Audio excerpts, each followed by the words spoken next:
Hello everyone, welcome back to our channel and today we are back again with a new video. So in this video, I will show you how can you easily fix the issue of Windows cannot find, make sure to type the name correctly. So if you are facing this issue, make sure you watch the video till the end. So let's begin. For that, firstly go to Start menu and type File Explorer options. Once you do, simply click on the first application name and open it. A simple tab will open for File Explorer option. Go to Open File Explorer 2 and choose the option of this PC.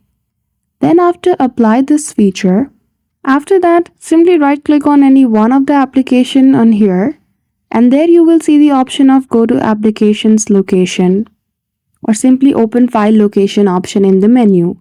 Simply choose that option and File Explorer will open in your device.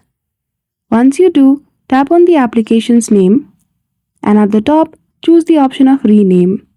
You can rename the application you like as there might be multiple applications of same name and that's why you won't be able to find it. So that's it. I hope you found this video helpful. If you did, don't forget to give it a thumbs up and subscribe to our channel for such tutorial. Thank you for watching till the end.